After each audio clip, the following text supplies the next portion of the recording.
Chapter 1. The Two Languages of the World: Power and Principle. Every society speaks two languages at the same time. One is the language of principle, the other is the language of power. Most people are taught only one of them. The language of principle is the language taught in schools, churches, constitutions, and independent speeches. It sounds like this: government exists to serve the people. Power flows from the consent of the governed. Public office is a public trust. Land belongs to the people, not rulers. No law is legitimate without consultation and fairness. In St. Kitts and Nevis, these principles are familiar. They appear in our Constitution, our independence story, and our national self-image as a proud, free people who rejected plantation domination and colonial rule. Principle answers the question, what is right? The language of power speaks differently. Power says, who controls the vote? Who controls the lawmaking calendar? Who controls the land registry? Who controls the police, courts, and permits? Who controls access, licenses, approvals, and silence? Power answers a different question. What can be enforced? Power does not need to be right. It only needs to be obeyed. Why principle keeps losing? In St. Kitts and Nevis, as in many small states, citizens often believe that if they expose wrongdoing clearly enough, principle will prevail. This belief is sincere. It is also incomplete. Principle does not defeat power by being correct. It defeats power by becoming costly to ignore. Governments fall back on power when principle threatens their interests. When challenged, power does not usually say, "We are wrong." It says, "This is legal. This is policy. This is development. This is in the national interest. This is urgent. This is too complex for public debate." These phrases are not explanations. They are shields. Power's favorite disguise, legality. In modern St. Kitts and Nevis, power rarely uses open force. It uses paperwork. Acts are passed quickly. Consultations are symbolic. Decisions are framed as technical, not political. Agreements are signed before questions are answered. Critics are labeled anti-development, anti-government, or misinformed. Power hides behind procedure. This is why many citizens feel something is wrong but cannot easily explain why. They sense injustice, but power insists everything is lawful. This creates confusion, and confusion protects power. The critical insight most people miss here is the turning point most movements never reach. Power does not fear anger. Power does not fear speeches. Power does not fear social media posts. Power fears loss of legitimacy that creates real consequences. Legitimacy is power's oxygen.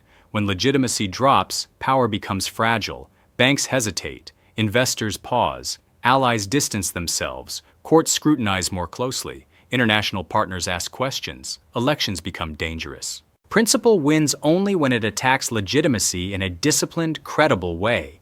The mistakes citizens keep making citizens often confront power like this. They argue morality to people who are calculating control. They appeal to conscience where incentives dominate. They demand fairness without leverage. This is not because citizens are wrong. It is because they are speaking the wrong language. Principle spoken only as morality is poetry. Principle translated into leverage is strategy. This book exists to teach that translation. St. Kitts and Nevis, a special case. Small states face unique power dynamics. Power is concentrated. Institutions are closely connected.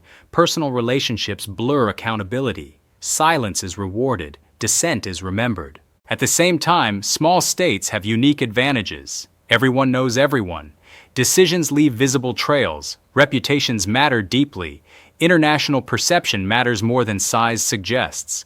Legitimacy collapses faster when exposed. This means principle, if used correctly, can be extremely powerful in St. Kitts and Nevis, but it must be used with discipline. The core rule of this book, this guide does not teach chaos. It does not teach violence. It does not teach recklessness. It teaches how to defeat abuse of government power by law evidence process coalition, pressure, persistence, always lawful, always factual, always strategic. The goal is not to replace one abuse of power with another. The goal is to force power back into service of principle. What comes next? In the next chapter, we will do something most citizens never do. We will select a single principle and turn it into a test that no government can escape. Not 10 principles, not slogans. 1. A principle so clear that every action either complies with it or exposes itself. That is where the balance begins to shift. Chapter 2. Choosing the principle that power cannot safely oppose. If Chapter 1 exposed the battlefield, this chapter chooses the weapon. Not noise, not outrage, not volume, precision. Most movements fail before they begin because they fight on too many fronts. They argue 10 principles at once, chase every injustice, and scatter their energy. Power loves this. Confusion dilutes pressure. Principle defeats power only when it is singular, unavoidable, and dangerous to reject. The rule of one. You must choose one core principle to anchor your campaign. Not because other principles do not matter, but because power cannot defend itself against everything at once. A single principle becomes a measuring stick.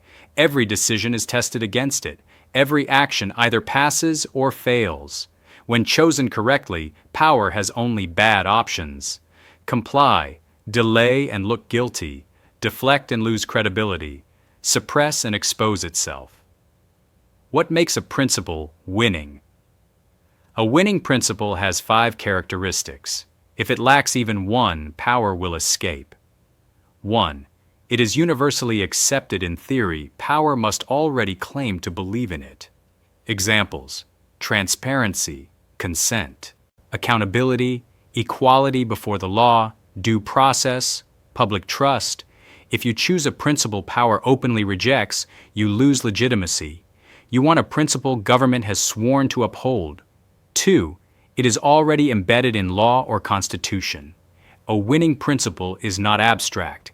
In St. Kitts and Nevis, this means constitutional provisions, parliamentary standing orders, established democratic norms, international obligations the state has accepted.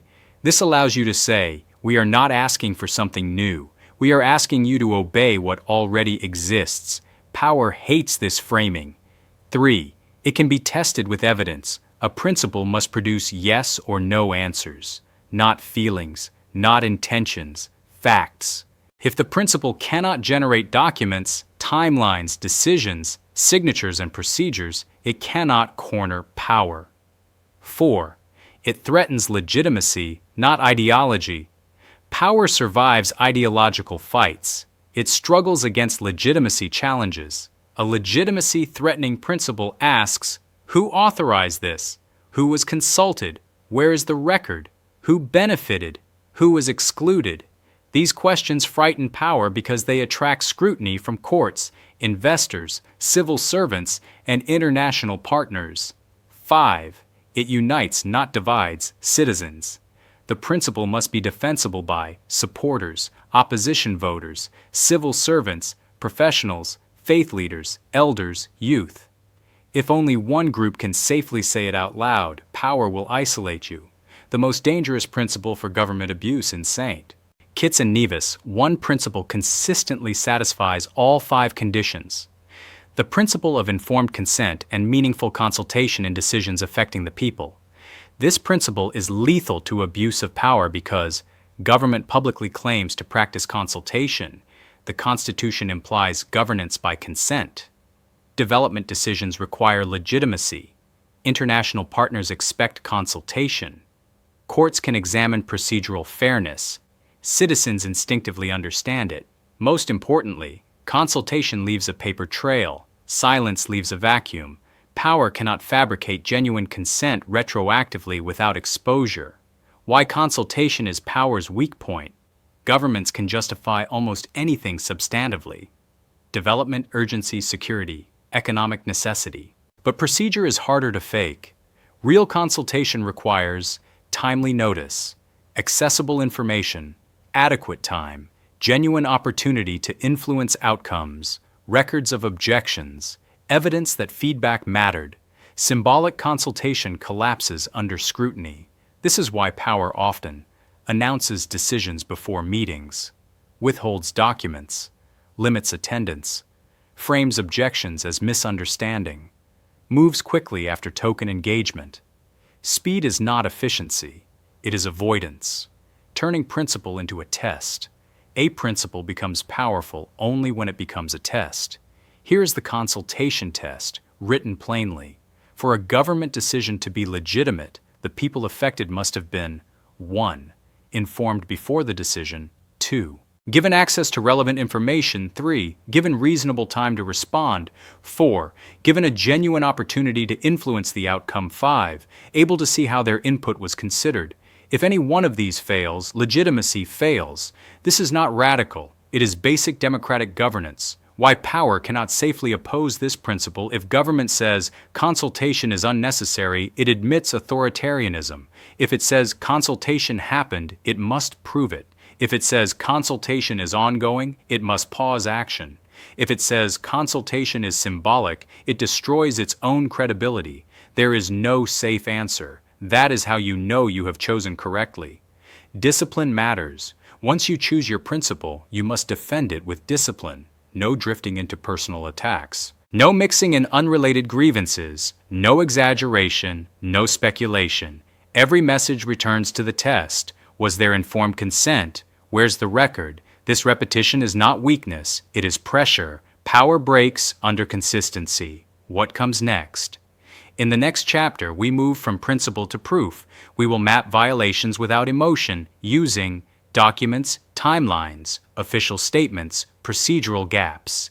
This is where principle stops being philosophy and becomes evidence. Chapter 3 will be titled, From Principle to Proof, Mapping Violations Without Noise. Chapter 3, From Principle to Proof, Mapping Violations Without Noise. Principle becomes dangerous to power only when it is provable. This chapter is where most movements collapse, not because they are wrong, but because they are undisciplined. Anger rushes ahead of evidence. Conclusions appear before facts. Power survives by calling critics emotional, uninformed, or speculative. This chapter teaches you how to deny power that escape, the mindset shift that changes everything. From this point forward, you must think less like a protester and more like an auditor, not because protest is wrong, but because auditors terrify power more than crowds. Power can dismiss emotion. Power cannot dismiss records. Your job is not to prove bad intentions. Your job is to prove procedural failure. Intent is hard to prove. Process is not. The golden rule of proof. Never argue what you cannot document. If you cannot show it, in writing, on record, in dates, in official words, then you do not use it. Silence is better than speculation. Accuracy is stronger than outrage. What you are actually proving. Remember the principle chosen in Chapter 2, informed consent and meaningful consultation. You are not trying to prove corruption, malice, treason, greed. Those are conclusions. Conclusions come later. You are proving only this, that the government failed one or more elements of legitimate consultation. That is enough. The 5-part consultation evidence map. Every major government decision in St. Kitts and Nevis can be tested using the same 5 questions. Create a simple working document. Title it, Consultation Evidence Map. Then answer only what can be proven. 1. Was the public informed before the decision? Evidence to look for.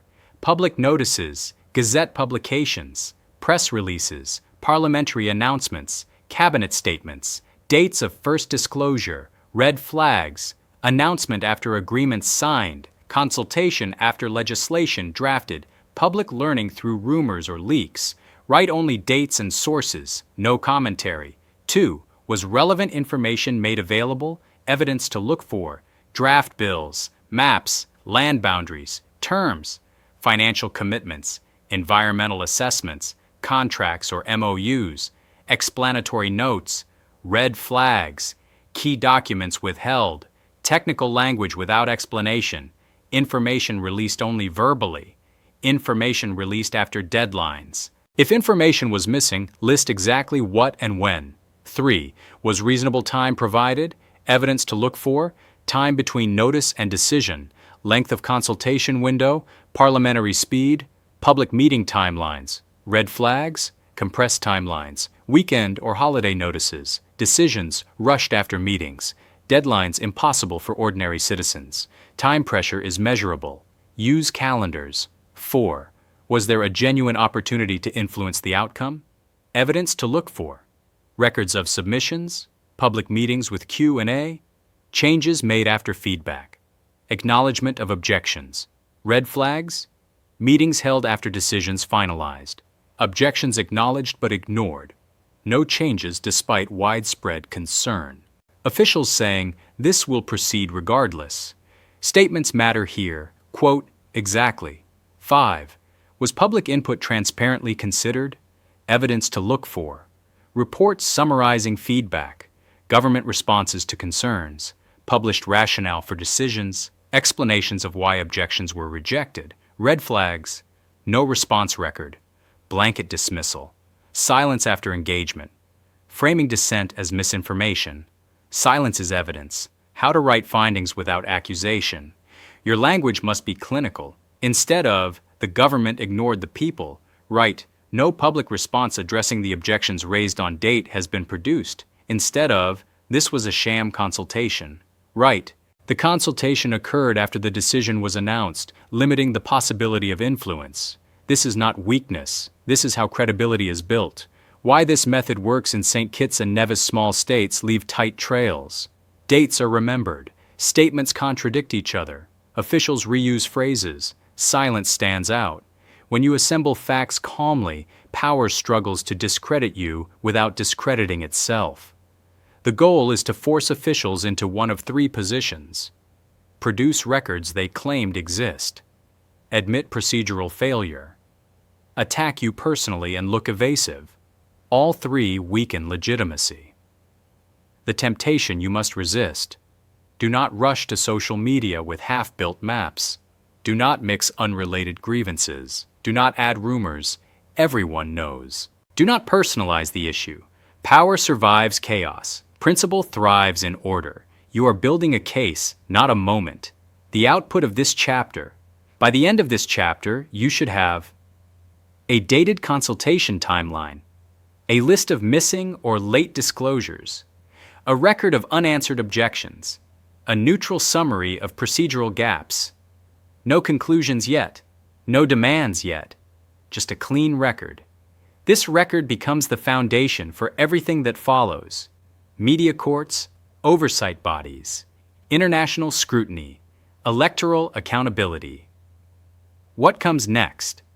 In Chapter 4, we will move from proof to protection. Evidence alone is not enough. You must surround it with legitimacy so it cannot be dismissed as partisan or personal. Chapter 4 will be titled, The Legitimacy Triangle: Community, Professionals, and Moral Anchors. Chapter 4, The Legitimacy Triangle: Community, Professionals, and Moral Anchors. Evidence exposes power. Legitimacy protects that exposure. Many citizens believe that once facts are clear, justice will follow. In reality, facts without legitimacy are easy to dismiss. Power does not argue only against what you say, it attacks who you are. This chapter ensures that when power tries to discredit the message, the messengers cannot be easily discredited. Why legitimacy matters more than truth. Truth threatens power only when people trust the source. Governments rarely say, these facts are false. They say, who are these people? Who sent them? Who funds them? They are political. They are biased. They are irresponsible. Legitimacy neutralizes these attacks before they are made. The legitimacy triangle explained, to defeat power lawfully in St. Kitts and Nevis, your case must rest on 3 pillars. 1. Community voices. 2. Professional credibility. 3. Moral anchors. If anyone is missing, power will strike there. If all 3 are present, power is boxed in. Pillar 1. Community voices. Community legitimacy answers one question: do real people, directly affected, recognize this issue as their own? This pillar is not about numbers alone. It is about authenticity. Community voices include residents of affected areas, workers, parents, elders, small business owners, landholders, youth. These voices must speak in their own words, not slogans. What community legitimacy looks like. Statements grounded in lived experience. Consistent concerns across different people. Calm, reasoned expressions, not rehearsed outrage. What destroys community legitimacy? Imported talking points. Over-polished messaging. People speaking on issues they are not affected by. Loudness without substance. Power can dismiss activists. It struggles to dismiss neighbors. Pillar 2. Professional credibility. Professional legitimacy answers a different question. Do people who understand systems, law, and process recognize the problem? This pillar brings competence into the room. Professionals include lawyers, accountants, planners, surveyors, economists, environmental specialists, educators, former civil servants. They do not need to agree politically. They only need to agree procedurally. Their role is not to protest. Their role is to say, this does not meet accepted standards. This process is irregular. This documentation is incomplete. This timeline is unreasonable. Professional restraint is powerful. Power depends heavily on the assumption that professionals are neutral or silent. When professionals speak calmly, power listens. Pillar 3. Moral anchors. Moral legitimacy answers the hardest question. Does this issue violate shared values beyond politics? Moral anchors include faith leaders, educators, cultural custodians, respected elders, community mediators. Their authority is not legal, it is ethical. They do not argue policy details. They ask questions like, is this fair? Is this just? Is this respectful of the people? Would this be acceptable if roles were reversed? Power finds it difficult to argue against values without appearing callous. Why St. Kitts and Nevis amplifies the triangle. In small societies, reputations travel fast. Silence is noticed. Alignment across differences stands out. When community members, professionals, and moral figures independently raise the same concern, power cannot dismiss it as partisan noise. This convergence creates legitimacy gravity, the rules of building the triangle. There are strict rules. Breaking them weakens everything. Rule 1. Independence matters. Each pillar must speak without scripting. Coordination is allowed. Control is not. Rule 2. Different language, same concern. Community speaks from experience. Professionals speak from standards. Moral anchors speak from values. Uniform language signals orchestration. Power exploits that. Rule 3. No reward seeking. Anyone seeking contracts, favors, or political advancement undermines legitimacy instantly. Rule 4. Transparency. Disclose who you are and why you care. Secrecy breeds suspicion. Rule 5. Respect silence. Not everyone will speak publicly. Quiet credibility still counts. What legitimacy looks like in action. When the triangle is strong, something shifts. Journalists ask sharper questions. Civil servants hesitate. Allies become cautious. Officials respond defensively rather than dismissively. Language changes from certainty to justification. These are signs of pressure working. What legitimacy is not? It is not mob pressure. It is not character assassination. It is not rumor repetition. It is not partisan warfare. Those tactics give power justification to clamp down and discredit everything. Legitimacy restrains power without giving it excuses. The outcome of this chapter. By the end of this chapter, you should have identified credible community representatives, quietly consulted professionals willing to assess process, engaged moral voices who can frame the issue ethically, ensured each pillar can stand independently. You are not launching yet. You are building credibility capital. That capital will soon be spent deliberately. What comes next?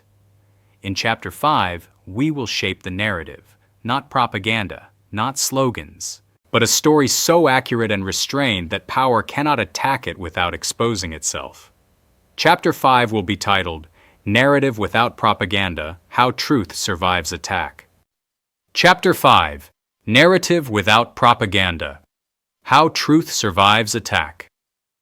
By now, you have 3 things most movements never achieve at the same time: a clear principle, a documented record, a legitimacy triangle. What you say next matters more than what you know.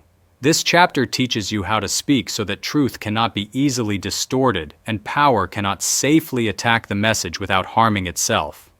Why narrative decides outcomes. Power rarely defeats opponents by disproving facts.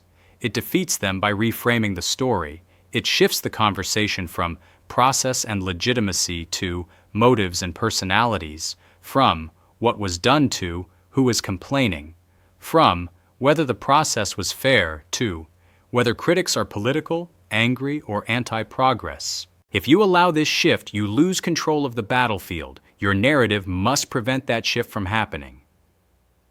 The discipline most people resist. Here is the hardest rule in this chapter. Do not argue intention, argue process. The moment you say, they meant to deceive, they are corrupt, they are selling the country, you give power a gift, because power can reply, that is your opinion. Process violations are not opinions. They are verifiable. What a strong narrative actually is. A strong narrative is not emotional neutrality. It is emotional discipline. Your tone should communicate concern, not rage, care, not contempt, firmness, not hostility. This does not weaken your position. It makes you untouchable. The core narrative frame. Every public statement, interview, article, or community meeting should orbit one simple frame. This is not about politics. This is about whether proper process and public consent were respected. That sentence must appear again and again in different words, without deviation. Repetition is not boring. Repetition is pressure. The three narrative anchors. Every effective narrative in St. Kitts and Nevis must anchor itself in three places. Anchor 1. Shared values. Begin where people already agree. Examples. We believe decisions affecting the people should be transparent. We believe citizens deserve to be consulted before major changes. We believe development should uplift, not divide.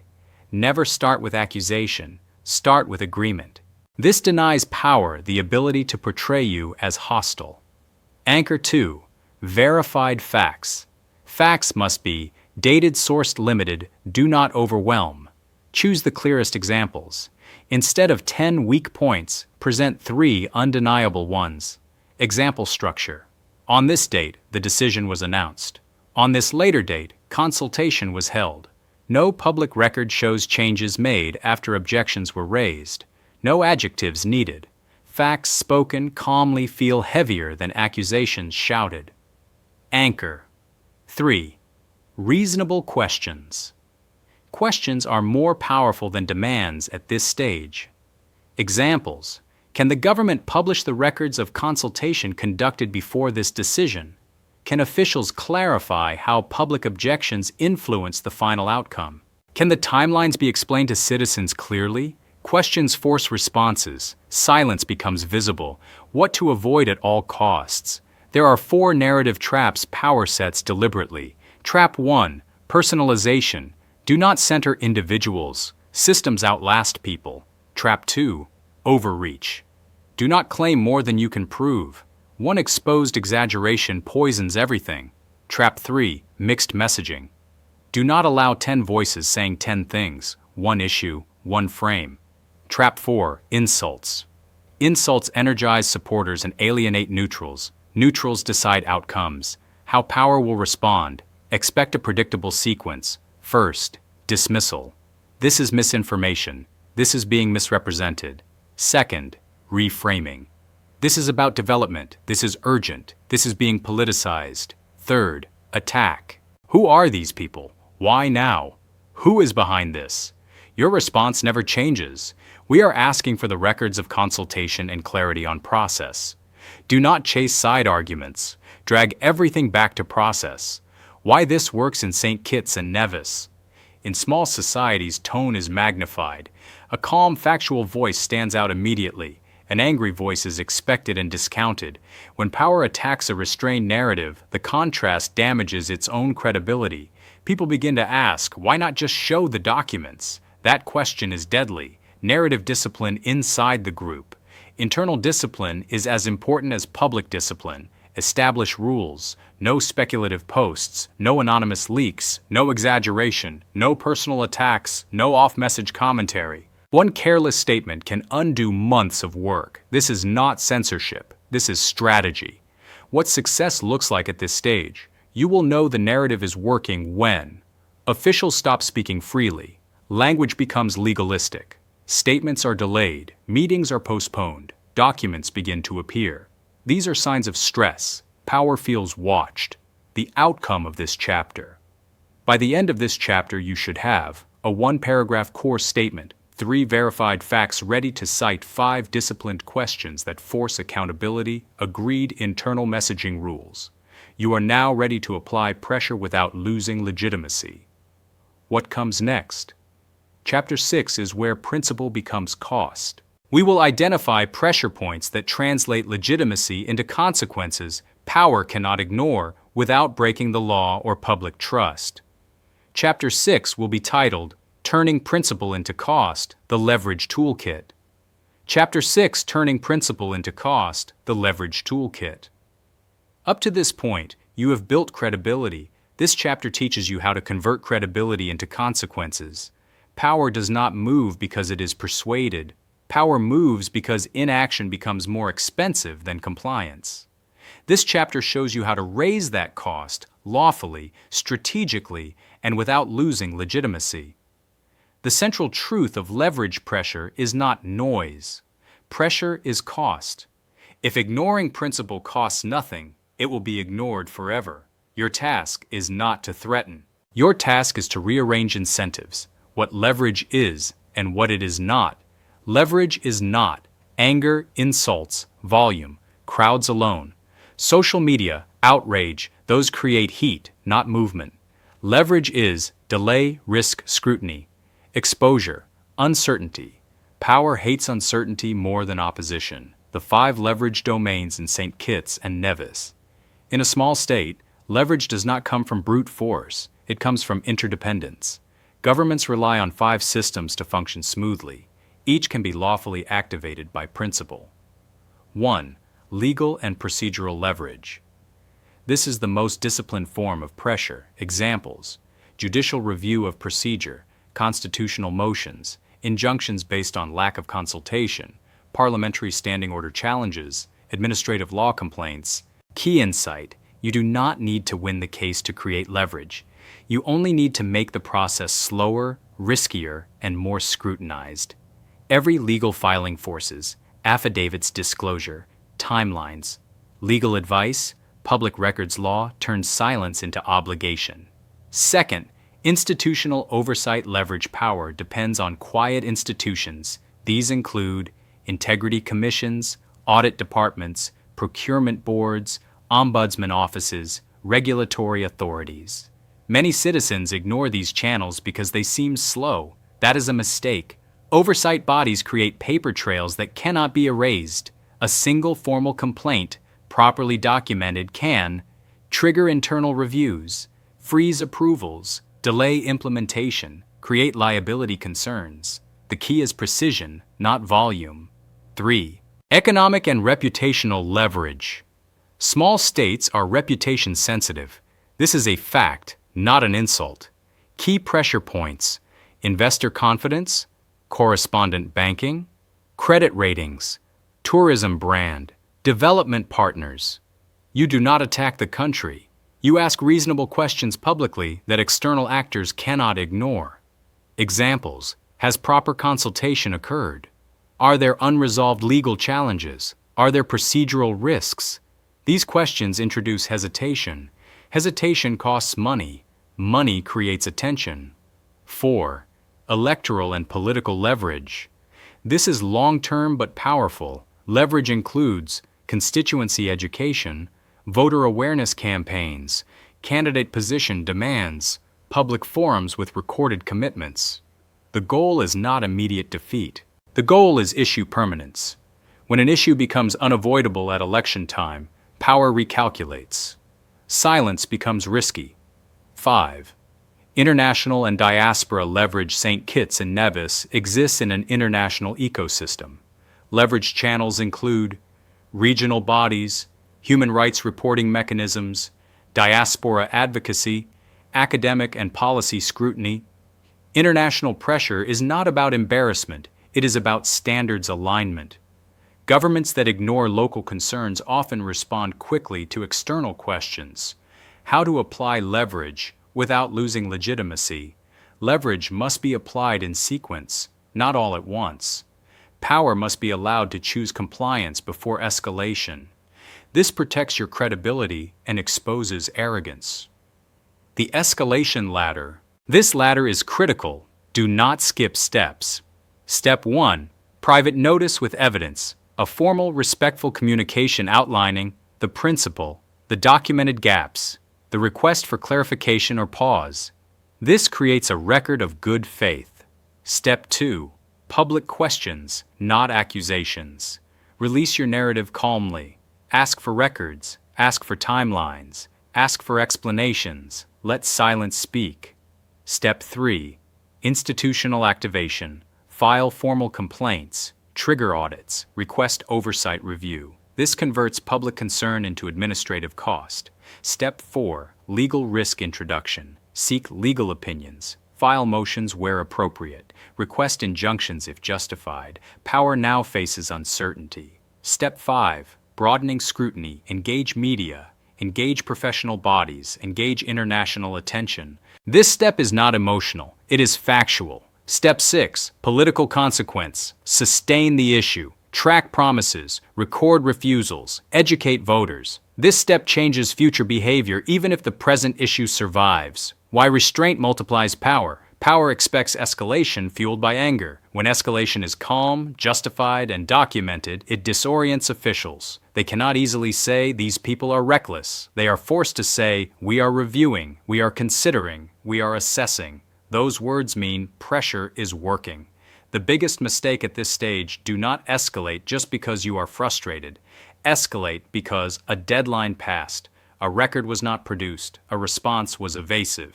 Escalation must always appear necessary, never impulsive. The psychological shift you are creating.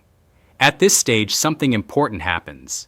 Power stops asking, can we ignore this? And starts asking, what happens if we do not deal with this? That question is the beginning of change.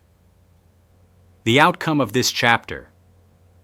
By the end of this chapter, you should have a mapped set of pressure points, a clear escalation ladder, defined triggers for each step, internal agreement on discipline. You are no longer reacting. You are engineering consequences. What comes next? Chapter 7 teaches you how to escalate without burning bridges or losing the moral high ground. Pressure must be firm, but never reckless. Chapter 7 will be titled, Escalation Without Collapse, Applying Pressure, while Staying Legitimate. Chapter 7. Escalation without collapse, applying pressure, while staying legitimate. Escalation is where most movements destroy themselves. Not because escalation is wrong, but because it is done emotionally instead of structurally. This chapter teaches you how to increase pressure without losing credibility, public trust, or internal unity. The danger of uncontrolled escalation. Power waits for escalation mistakes. It expects angry language, personal attacks, exaggeration, internal splits, reckless calls for action. When those appear, power does not need to fix the problem. It simply reframes the movement as irresponsible. Escalation must therefore feel inevitable, not impulsive. The governing rule of escalation: never escalate to express frustration. Escalate only to respond to documented refusal, silence, or evasion. Each step must be justified by something power did or failed to do. This keeps the moral high ground intact. Escalation is a staircase, not a jump. Think of escalation as climbing stairs in public view. Everyone must be able to see where you started, why you moved, what you asked for, why the next step became necessary. If observers cannot explain your escalation in one sentence, you move too fast. Step 1. Escalation. Formal persistence. This is where many issues quietly resolve. You repeat your request for records, for clarification, for pause, but you do it in writing, on record, with deadlines. This creates discomfort without confrontation. Officials begin consulting internally. Advisors become cautious. Language becomes guarded. This is pressure working quietly. Step 2. Escalation. Visibility without accusation. If silence or evasion continues, visibility increases. Publish timelines, share procedural gaps. Restate unanswered questions you still avoid. Names motives, insults. You allow the public to draw conclusions. Power hates this stage because it cannot respond emotionally without looking defensive. Step 3. Escalation. Institutional anchoring. Now pressure moves from conversation to structure. File formal complaints, trigger oversight reviews, request audits or inquiries, seek advisory opinions. This stage does not need publicity to be effective. It introduces legal exposure, career risk documentation obligations. Civil servants become careful. Processes slow. Step 4. Escalation. Legal friction. This is not about courtroom drama. It is about uncertainty. Legal steps. Force disclosure. Freeze timelines. Create liability concerns require sworn statements. Even weak cases create strong leverage when grounded in process. Power must now consider, what if this goes wrong? Step 5. Escalation. Broad legitimacy activation. Only now do you widen the circle. You engage media professional bodies, faith and civic voices, diaspora networks, not with outrage, but with documented restraint. Step 6. Escalation. Political consequence. This is not revenge, it is accountability. Track statements, record commitments, educate constituencies, ask candidates direct questions. The issue becomes permanent. Power understands it cannot simply wait you out. The internal discipline escalation requires escalation without discipline collapses from inside. You must enforce one voice externally, private disagreement internally. Clear decision-making rules, defined spokespersons. Emotional venting belongs in private spaces, not public platforms. The most common escalation traps. Trap 1. Moral superiority. Believing you are right does not justify recklessness. Trap 2. Speed addiction. Faster feels powerful. It is usually weaker. Trap 3. Crowd pressure. Applause is not strategy. Trap 4. Retaliation. Escalation is not punishment, it is correction. Signs escalation is working. You will notice subtle changes, delayed decisions, more lawyers present, more careful language, sudden calls for dialogue, quiet concessions. Power rarely admits pressure publicly, it reveals it behaviorally. Knowing when to pause, escalation is not linear. When power shows genuine movement. Document release. Policy pause. Process correction. You slow down. Over-escalation after concession destroys credibility. Always leave space for power to retreat without humiliation. The goal of escalation. The goal is not collapse. The goal is compliance with principle. If power corrects process, transparency improves, and consent is restored, escalation has succeeded, even if personalities remain unchanged. The outcome of this chapter. By the end of this chapter, you should have clear escalation triggers, defined spokespersons, internal discipline rules, a shared understanding of restraint. You are now capable of sustained pressure. What comes next? Chapter 8 deals with the moment many movements mishandle, negotiation. When power finally engages, you must not trade principle for access. Chapter 8 will be titled, Negotiation. From Principle, Winning Without Selling. Out. Chapter 8, Negotiation. From Principle, Winning Without Selling Out. Negotiation is where movements often lose what they fought to gain, not because negotiation is wrong, but because access is mistaken for victory. Power will negotiate when pressure becomes uncomfortable. Your task is to ensure that negotiation produces structural correction, not symbolic relief, the moment power invites you in. When government finally says, let us meet, let us discuss, let us clarify, let us work together, That invitation is not generosity. It is a signal that pressure is working. This is the most dangerous moment for your cause. Why? Because negotiation offers recognition, status, relief. Temporary calm. Those things feel like success, but they are not outcomes, the cardinal rule of principled negotiation. Never negotiate away the principle that created the leverage.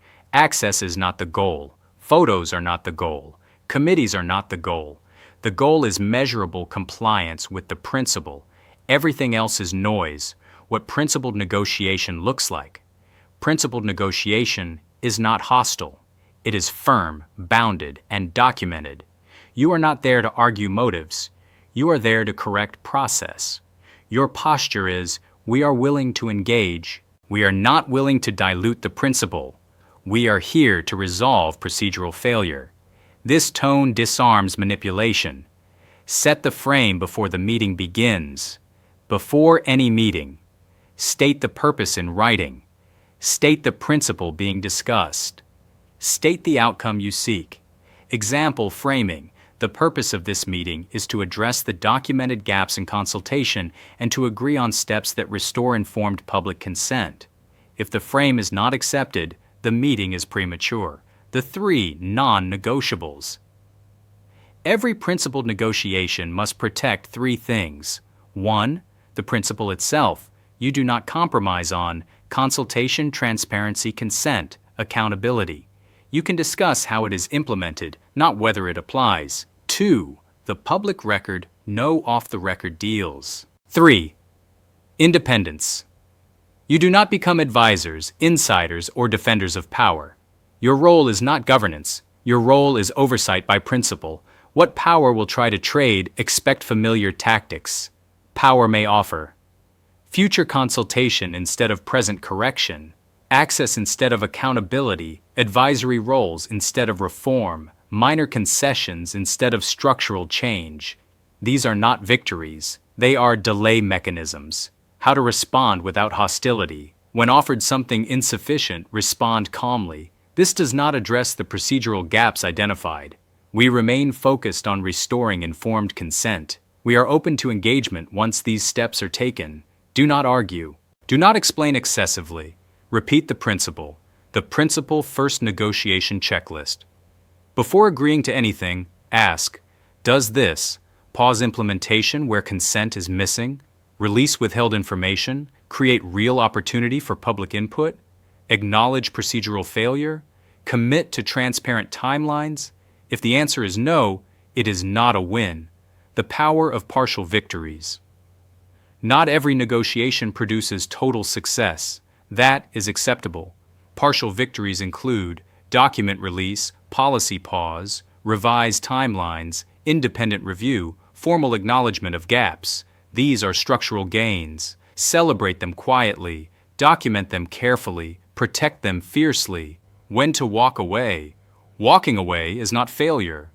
You walk away when the principle is being diluted.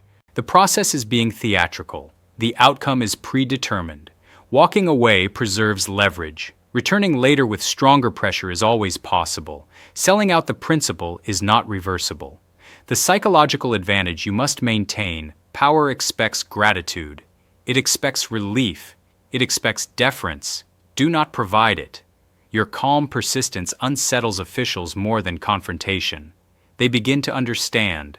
This issue will not disappear through charm or access. Locking in gains.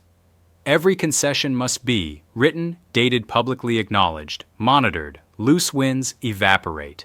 Formal wins endure. The outcome of this chapter. By the end of this chapter, you should have clear negotiation boundaries, a written outcomes checklist, internal rules against capture, a plan for monitoring commitments. You are no longer petitioning power, you are correcting it. What comes next? Chapter 9 addresses the inevitable counterattack. When principle works, power strikes back through. Smears, division, legal intimidation. Fatigue. You must be ready. Chapter 9 will be titled Defending the Movement, Surviving, Smears, Fatigue, and Divide and Rule. Chapter 9. Defending the Movement, Surviving Smears, Fatigue, and Divide and Rule. When principle begins to work, power changes tactics. It stops arguing the issue and starts attacking the movement. This chapter prepares you for that phase, not emotionally, but structurally. If you survive this stage, victory becomes a matter of time. Why counterattacks are a sign of success. Power attacks only when legitimacy is threatened, silence is no longer effective, compliance feels more costly than resistance. Smears, intimidation, and division are not signs of failure. They are evidence that pressure has landed. Your job is not to be surprised. Your job is to be unbreakable. Power's 4 favorite counterattack weapons in St. Kitts and Nevis, counterattacks usually take predictable forms. Weapon 1. Smear and character assassination. Power shifts from, what is the process? To, who are these people?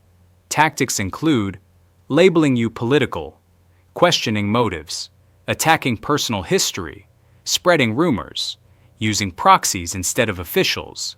The goal is not to disprove facts. The goal is to poison trust.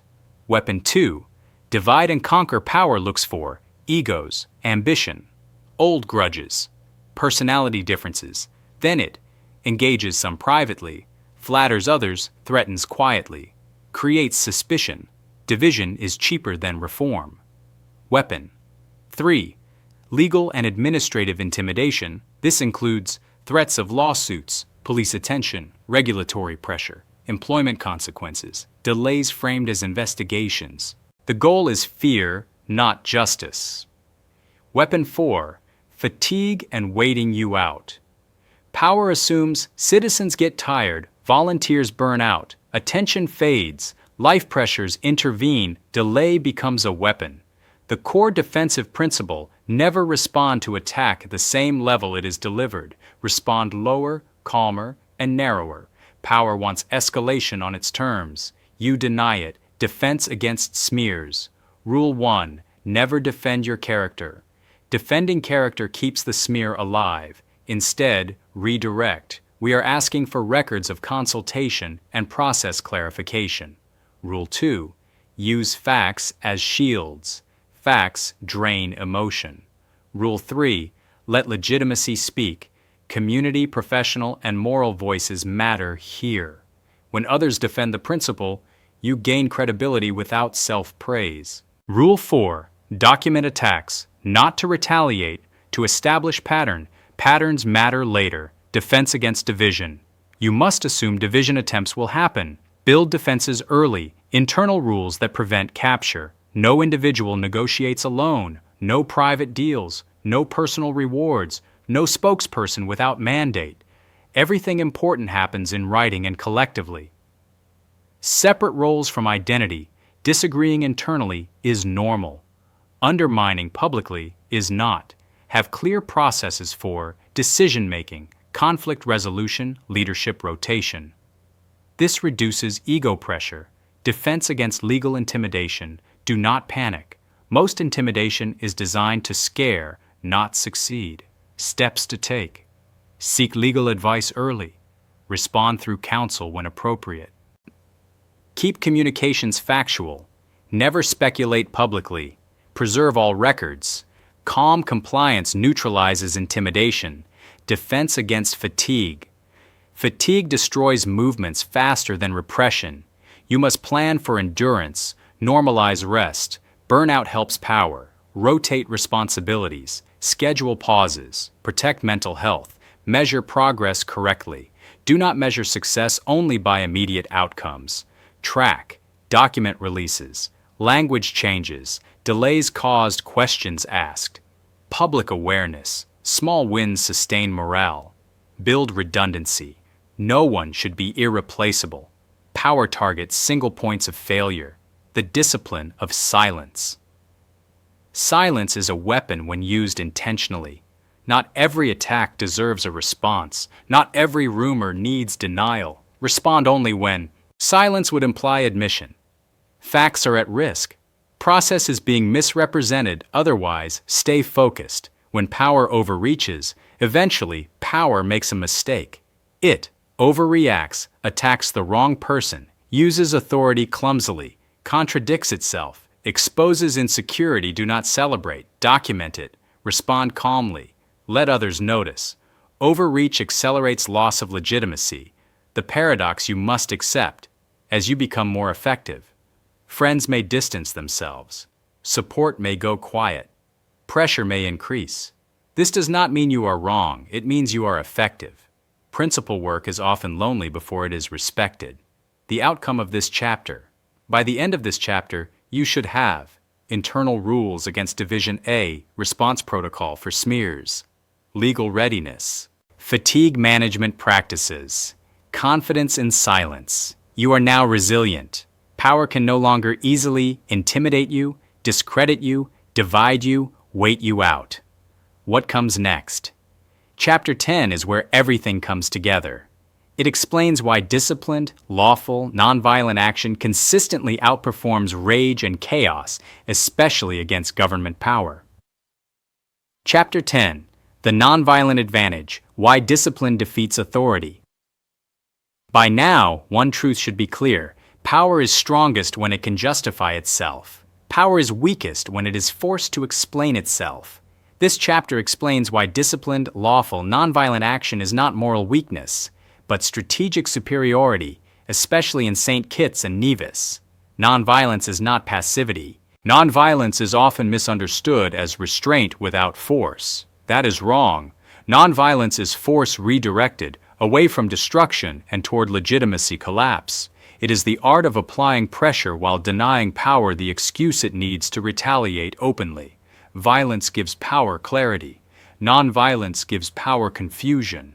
What power wants you to do, power secretly wants opponents to. Lose control, break the law, make threats, turn hostile, appear dangerous. Because once that happens, power regains moral authority. It can say, we had no choice, we are restoring order, we are protecting stability. Nonviolent discipline removes that script. Why nonviolence works especially well in small states, in St. Kitts and Nevis. Everyone is visible. Institutions overlap. Reputations matter. International perception matters disproportionately. Violence or disorder closes doors instantly. Discipline, however, forces officials to justify every move, makes repression obvious, draws professional and moral support, preserves international credibility. Nonviolence is not about being nice. It is about being unassailable. The asymmetry advantage government power relies on: force authority, legal control. Institutional backing citizens do not win by matching that. They win by shifting the battlefield to legitimacy, process standards, transparency, reputation. This battlefield favors discipline over aggression. The three ways nonviolence defeats power: 1. It denies justification when citizens remain calm, lawful, and factual. Repression looks excessive, evasion looks dishonest, silence looks guilty, power struggles to explain itself. The question changes from, why are citizens angry, to, why won't the government answer? That shift is decisive. 2. It attracts allies. Power cannot control. Nonviolence creates safety. Professionals feel safe speaking. Elders feel safe supporting. Civil servants feel safe leaking process concerns quietly. International observers feel safe engaging. Violence repels allies. Discipline multiplies them. 3. It sustains pressure over time. Power assumes anger burns out. Discipline endures. A calm, persistent movement can apply pressure for months or years without collapsing. Governments depend on short attention spans. Nonviolence turns time into a weapon. Discipline as a form of authority. When citizens consistently speak calmly, stick to facts, follow process, respect law, they begin to look more legitimate than the authority they challenge. This is deeply unsettling to power. Authority without legitimacy becomes hollow. Legitimacy without authority becomes influential. Eventually, institutions follow legitimacy. The internal discipline required nonviolence is not automatic. It is practiced. You must enforce. No threats, no intimidation, no property damage, no harassment, no reckless language. These rules are not concessions. They are strategic armor. One breach gives power what it wants. Emotional honesty without emotional control. Nonviolence does not require silence about pain. It requires containment. You acknowledge fear, anger, loss, betrayal, but you do not act from them publicly. Public action is disciplined. Private spaces are for processing emotion. This distinction preserves strength. When power accuses you of weakness, power often says, "They are too soft. They are unrealistic. They are naive. Do not respond." History shows power collapses faster under disciplined pressure than under chaos. Governments fall when they lose legitimacy, not when they face noise. The turning point to watch for, there is a moment when nonviolent pressure begins to work visibly. You will notice officials speaking defensively, processes slowing, legal caution increasing, language shifting from certainty to justification, sudden calls for dialogue. This is the sound of legitimacy cracking. Do not rush. Do not spike the ball. Stay disciplined. Why discipline terrifies power? Because disciplined citizens cannot be easily provoked, discredited, divided. Suppressed power depends on reaction. Discipline starves it. The outcome of this chapter. By the end of this chapter, you should understand. Nonviolence is not moral theater. It is strategic dominance. It protects legitimacy, attracts allies, sustains pressure, exposes overreach, forces correction. It is the method that allows principle to outlast power. What comes next?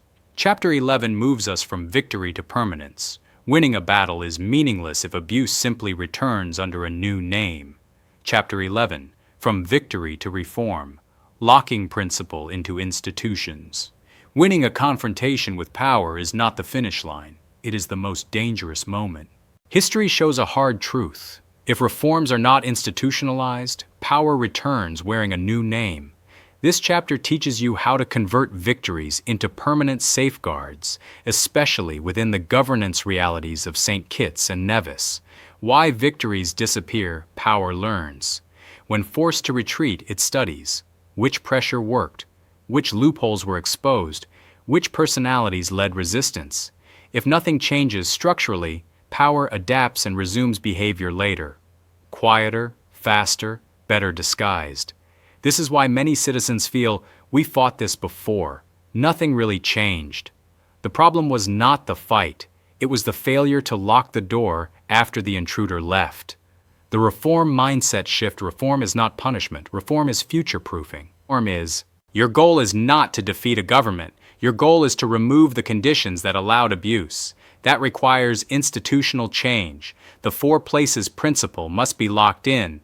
In St. Kitts and Nevis, lasting reform must touch at least one of these four areas, ideally more. 1. Law. 2. Procedure. 3. Oversight. 4. Culture. If change touches only culture, it fades. If it touches law but not oversight, it is ignored. If it touches oversight but not procedure, it is bypassed. Durability comes from alignment. Lock 1. Legal reform law is the strongest lock, but only when specific. Avoid vague commitments like improving transparency, enhancing consultation, demand clarity. Effective legal reforms include mandatory consultation timelines, clear definitions of affected communities, disclosure requirements before decisions, procedural invalidation clauses, judicial review triggers. In simple terms, if consultation fails, the decision fails. That single sentence changes everything. Lock 2. Procedural reform. Most abuse happens not because law is absent, but because procedure is weak. Procedure controls how decisions move. Key procedural locks. Consultation must occur before drafting, not after. Drafts must be public for a minimum period. Responses to objections must be published. Major decisions must include consultation summaries. Cabinet approvals must certify compliance. Procedural checklists prevent shortcuts. Power hates checklists because they create fingerprints. Lock 3. Independent oversight. Oversight bodies exist, but they are often underused or underpowered. Reform here focuses on clear mandates, access to documents, independence protections, automatic triggers, examples, audits triggered by procedural complaints, ombudsman authority to pause implementation, reporting timelines that cannot be ignored, public disclosure of findings. Oversight must be automatic, not discretionary. Lock 4. Cultural reinforcement. Culture is the weakest lock, but the most visible. Cultural reinforcement includes public education, civic literacy, media standards, professional ethics. This is where reform becomes self-sustaining. When citizens expect consultation, silence becomes suspicious. When journalists expect documents, spin fails. When civil servants expect process, shortcuts are resisted. Culture makes abuse socially expensive. The reform conversion checklist before declaring victory asks, has anything changed that prevents this from happening again? If the answer is no, you are not finished. Use this checklist. Is there a written reform? Is it binding? Is it public? Is it enforceable? Is there a consequence for breach? If any answer is no, power still has an escape route. The danger of symbolic reform. Power often offers committees, task forces, guidelines, voluntary codes. These are not reforms. They are delay devices. Real reform changes.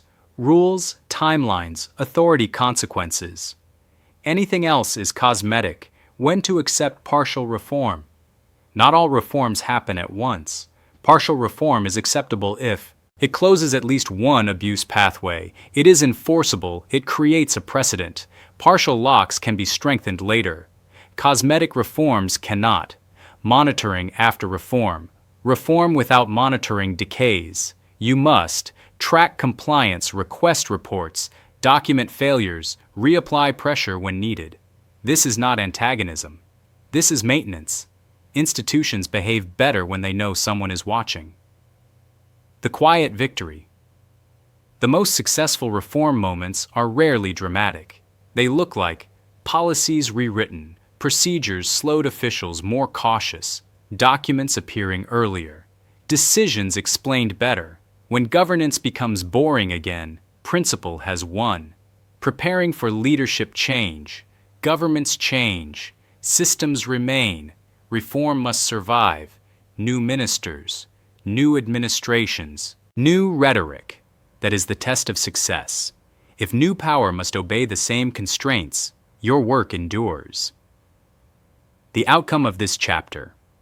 By the end of this chapter, you should have identified structural reforms achieved, clarified which locks are in place, a plan for monitoring compliance, a strategy for strengthening weak points.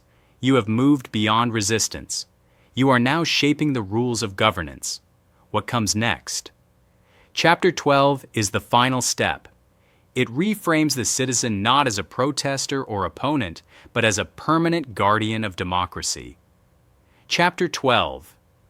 The citizen as guardian, making principle a permanent force. This final chapter completes the transformation.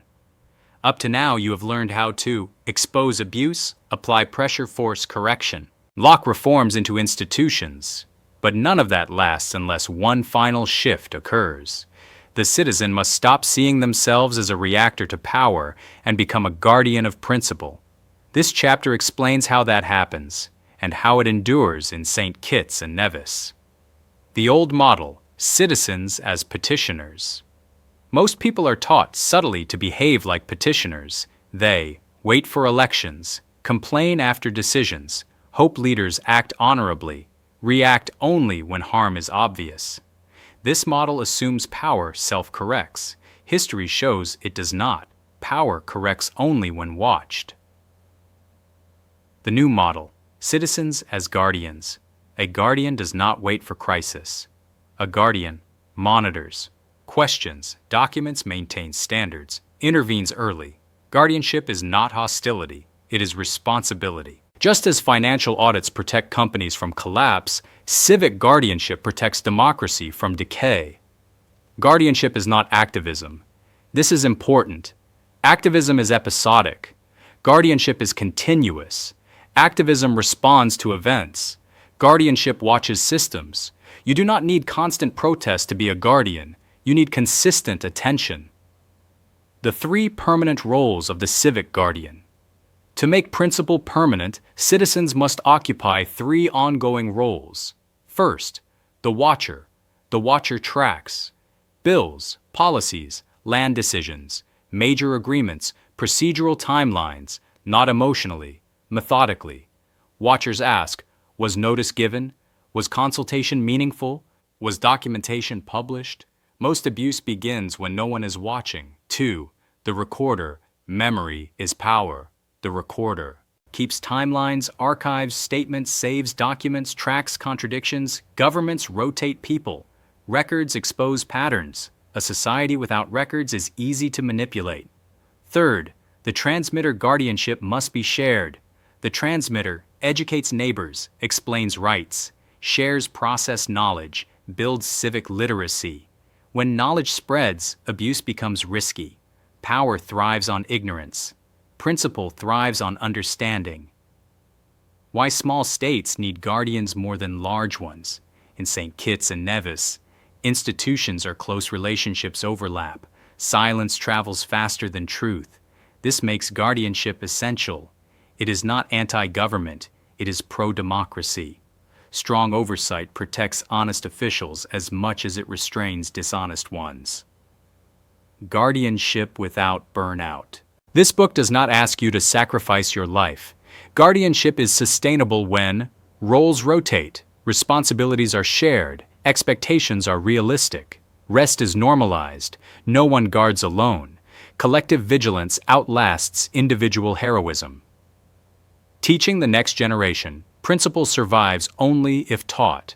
Guardians pass on how laws are made, why consultation matters, how to read a bill, how to ask disciplined questions, how to disagree without hatred. This is how democracy renews itself, not through slogans, through skills. The quiet power of normalization. The ultimate victory of principle is not confrontation, it is normalization.